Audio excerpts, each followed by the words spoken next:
Saya langsung ke Bung Andi Azwan. Silakan Bung Andi. Terima kasih Bang Iman. Assalamualaikum warahmatullahi wabarakatuh. Waalaikumsalam warahmatullahi wabarakatuh. Saya menyimak tadi juga di kendaraan tentang pembicaraan masalah ini. Saya melihatnya bahwa ini bukan semacam yang tidak direncanakan. Ini ada perencanaan. Ada perencanaan. Ada perencanaan. Termasuk Bapak Purnawirawan ini? Saya jelaskan dulu. Ada perencanaan sebetulnya. Perencanaan bagaimana ya yang bertubi-tubi kepada keluarga Pak Jokowi. Tidak boleh ada keluarga Jokowi di pemerintahan. Intinya seperti itu. Dari yang namanya ijazah palsu. Terus digoreng terus, ya. Dan kami sebagai relawan memang harus itu dilaporkan. Karena biar clear semuanya.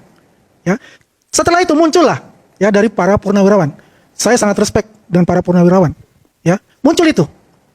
Poin 1 sampai poin 8. Yang saya garis bawahi adalah poin 6 dan poin 8. Kalau kita bicara poin 6 di situ ya, yang ex Jokowi, menteri-menteri yang harus diganti. Menteri-menteri yang korupsi dan terkait dengan Jokowi. Jokowi. Oke. Berarti waktu itu Pak Presiden Prabowo adalah juga menterinya Jokowi. Oke. Betul nggak? Menteri Jokowi, Menteri Pertahanan. Apakah itu termasuk? Pertanyaan saya satu. Apa motivasinya? Hah? Mau dibawa kemana? Ini kan politik kekuasaan yang dimainkan di sini. Gitu. Ada orang-orang yang genit-genit, ya memanfaatkan, ya 0%, ya Presiden threshold ingin cawe-cawe gitu loh. Nantinya ketakutan nanti Gibran akan muncul sebagai bukan presiden lah, the rising star. Kalau seperti itu, kelihatan gitu. Ini anak-anak muda semua nih, ini perwakilan Anda semua bukan? Wapres ini perwakilan Anda semua sebagai anak-anak muda. Apakah tidak boleh ada anak muda pemimpin di negeri kita? Di luar negeri, PM7, anak muda. Bagaimana lompatannya? Luar biasa. Kombinasi Pak Prabowo dan Mas Gibran, ini luar biasa. Satu dengan pemikiran lompatan-lompatan yang jauh, quantum leap-nya. Ya, membuat bagaimana anak-anak muda ini bisa berkreatif, bisa berkreasi dan mencapai tahun keemasan 2045. Itu saja sudah digoreng-goreng. Oke, saya mau tanya dulu ke para purnawirawan. Ini poin 6 tadi sempat disebutkan juga. Menteri-menteri copot ya, kurang lebih gitu ya. Copot menteri-menteri yang korupsi, tapi ada dannya. Dannya itu Yang terkait dengan Jokowi. Pak Jokowi. Boleh Pak Samsu. Pak Samsu sekarang usia berapa? 82. Luar biasa, Pak. Sehat selalu, Pak. Terus terang kami ini purnawirawan mau apa lagi?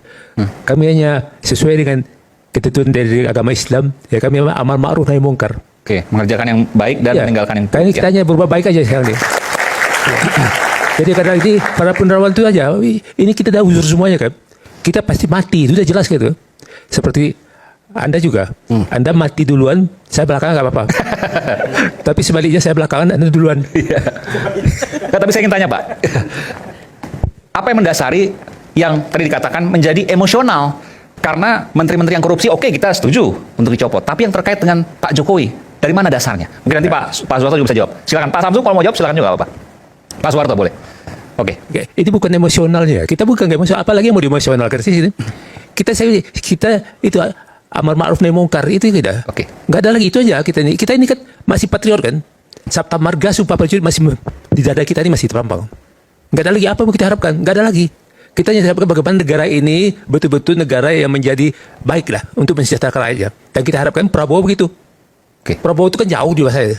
Prabowo itu 74, saya 65. Saya juga lebih senior dari Mas Harto nih. Ya. Saya tamatan 65 nih. Kakak beliau ini kan Andi Jalal Baktiar itu litik saya itu. Om saya Pak. Om ya. Saya keluarga tentara juga. Iya. Makanya saya Tapi Omnya ikut nggak? Hah? Kau udah meninggal. Oh, oke. Saya ingin tanya ke Pak Soeharto. Pak Soeharto, kalau tanya tadi emosional, ini kemudian mengaitkan dengan Pak Jokowi satu ya. Kemudian yang kedua, bagian dari gerakan-gerakan tertentu. Ini kan ada kecurigaan ke sana. Bagaimana Pak Soeharto menjawab itu? Terima kasih. Kecurigaan-kecurigaan itu bukan cuma di sini muncul. Banyak. Tapi yang menyakitkan kami adalah dikatakan misalnya kami yang tidak kebagian. Itu yang menyakitkan hati saya. Saya mau tidak kebagian apa? Saya seorang marinir. Saya menjadi orang nomor 1 di marinir sudah. Saya sudah menjadi Irjen Depan. Saya anaknya seorang peltu. Bapak saya dan Koramil di Sumatera.